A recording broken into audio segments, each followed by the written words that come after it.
زندہ آسمانوں پہ اٹھا لیا ہے۔ لیکن آپ سن کے حیران رہ جائیں گے کہ حضرت عیسیٰ علیہ السلام پہلے آسمان، دوسرے آسمان، تیسرے اور چوتھے پہ جا کے حضرت عیسیٰ علیہ السلام کی بریک ہے، وہاں سے آگے حضرت عیسیٰ علیہ السلام نہیں گئے۔ اور دوسرے کون ہیں؟ وَاذْكُرْ فِي الْكِتَابِ ادریس، حضرت ادریس علیہ السلام، ان کو اللہ تعالیٰ نے یہ مقام عطا کیا ہے کہ ان کو اللہ تعالیٰ نے زندہ و جاوید آسمانوں پہ بلایا ہے۔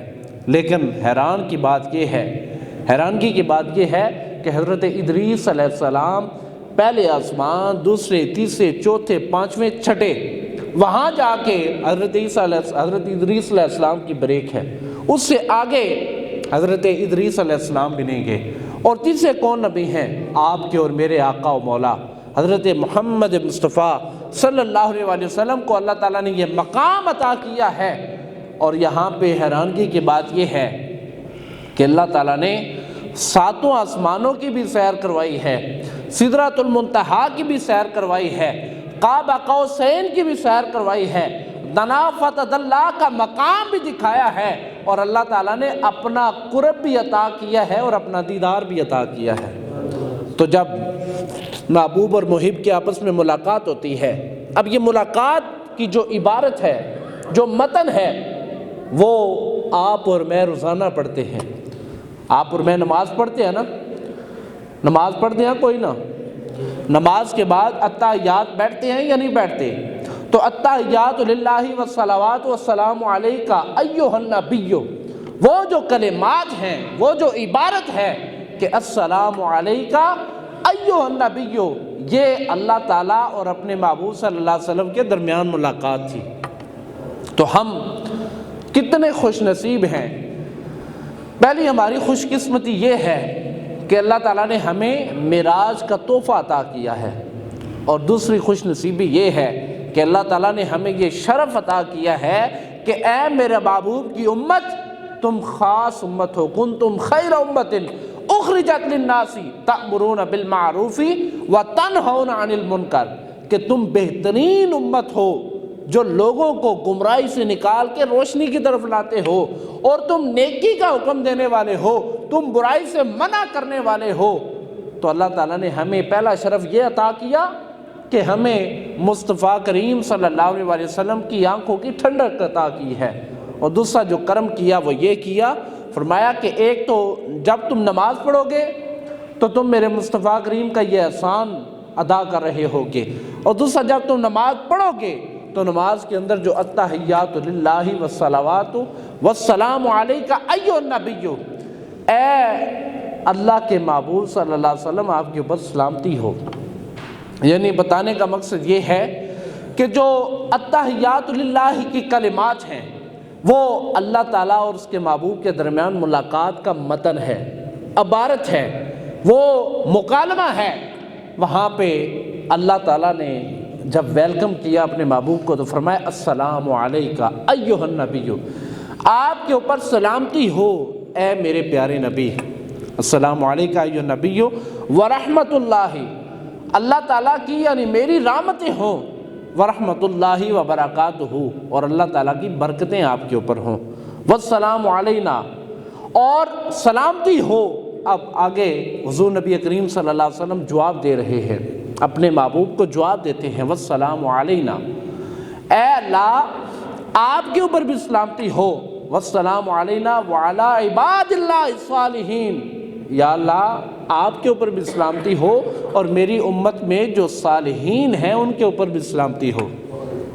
یعنی ہم لوگ یہ تقریریں سن کے سبحان اللہ کہہ کے سر جھوم کے چلے جاتے ہیں، لیکن اس کی اگر لذت آپ حاصل کریں، اگر آپ اس کی گہرائی میں جائیں تو آپ کو پتہ چلے گا اور آپ سوچنے پہ مجبور ہو جائیں گے کہ ملاقات محبوب اور محب کی ہے، ملاقات اللہ تعالیٰ اور اس کے محبوب کی ہے، لیکن وہاں پہ یاد کس کو رکھا جا رہا ہے؟ والسلام علینا ایھا النبی والسلام علینا وعلی عباد اللہ الصالحین، یعنی اللہ تعالیٰ اپنے محبوب کے ساتھ ملاقات کرتے ہوئے بھی ہمیں نہیں بھول رہا، ہمیں وہاں بھی یاد رکھا جا رہا ہے، ہمیں وہاں بھی اللہ تعالیٰ کے محبوب نے اپنی دعاؤں میں شامل رکھا ہے۔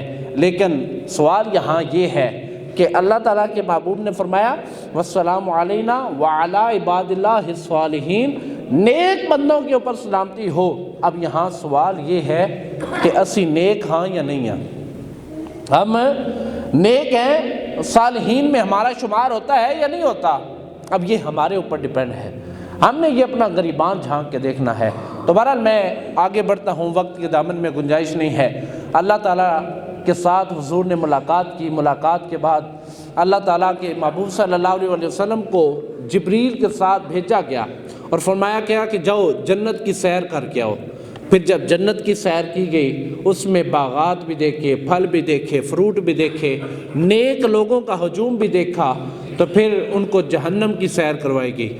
اب جہنم میں مصطفیٰ کریم صلی اللہ علیہ وسلم نے کچھ قوموں کا حال دیکھا، وہ میں 2-3 قوموں کا حال آپ کے سامنے رکھ دیتا ہوں۔ حضور نے دیکھا کہ ایک ایسی قوم ہے کہ جن کے جو سر ہے نا، سر ہے، ان کو پتھر کے ساتھ کچلا جا رہا ہے، ان کو پتھر مارا جاتا ہے، دروگے پتھر مارتے ہیں، ان کا جو سر ہے وہ لہو لہان ہو جاتا ہے، اس کے اندر سے دماغ کی شریانیں باہر آ جاتی ہیں۔ تو جب ان کا سر پتھر کے ساتھ کوٹ کوٹ کے اس کا کام تمام ہو جاتا ہے، تو پھر اللہ تعالیٰ کے حکم سے ان کا سر سلامت ہو جاتا ہے، پھر پتھر مارے جاتے ہیں، پھر وہ کیا ہوتا ہے، اس کا جو سر ہے وہ سارا کھل جاتا ہے۔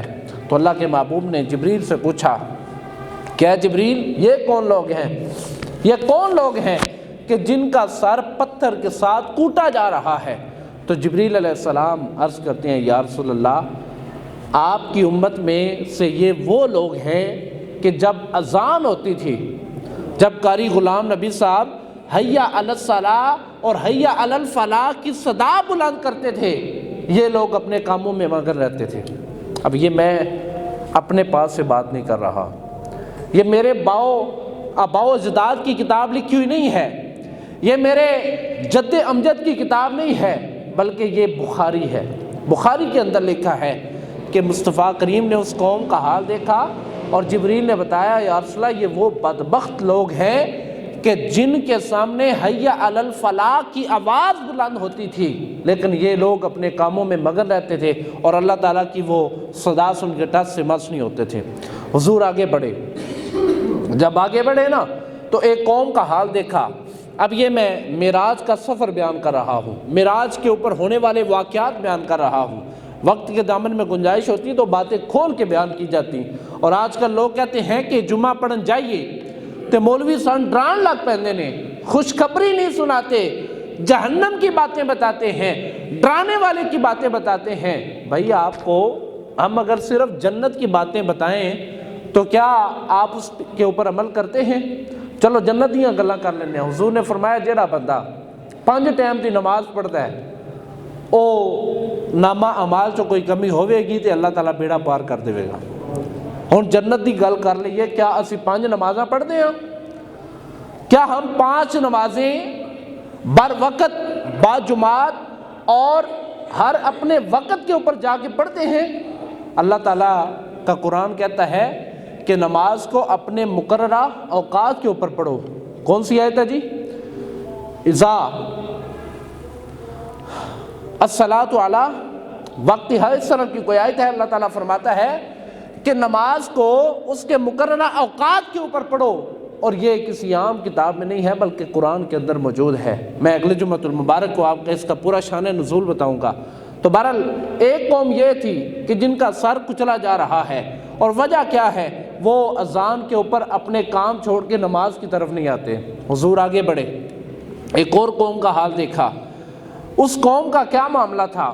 ان کے پاس لذیذ کھانے پڑے ہوئے ہیں، ان کے پاس بہترین تر و تازہ کھانا پڑا ہوا ہے، ان کے پاس جنت کا بہترین میوہ پڑا ہوا ہے، لیکن ساتھ ان کے بوسیدہ گوشت پڑا ہوا ہے، ساتھ ان کے مردار جانوروں کا گوشت پڑا ہوا ہے۔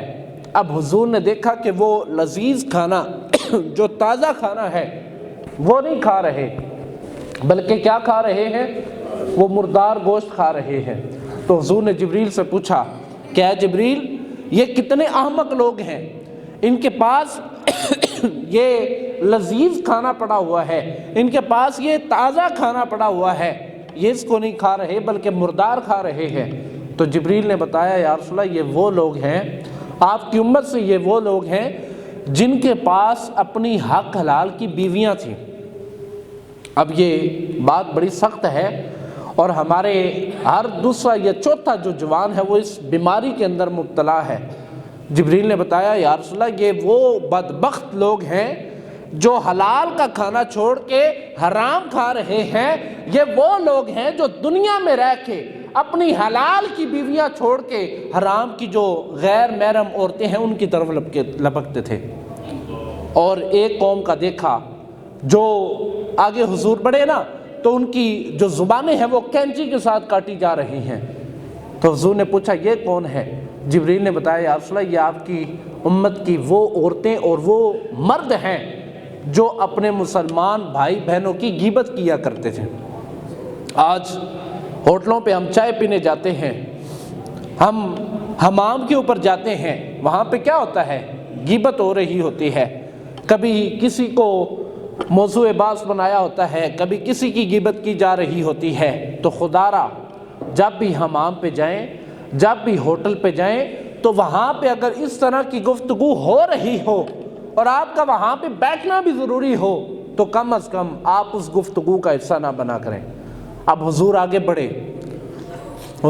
بڑھے نا تو ایک قبر دیکھی جس کے اندر سے جنت کی خوشبو آ رہی ہے، جس کے اندر سے خوشبو آ رہی ہے، ٹھنڈی ہوائیں آ رہی ہیں اور خوشبودار ماحول اس قبر کے اندر موجود ہے۔ تو حضور نے پوچھا کیا جبریل یہ کون ہے جس کی قبر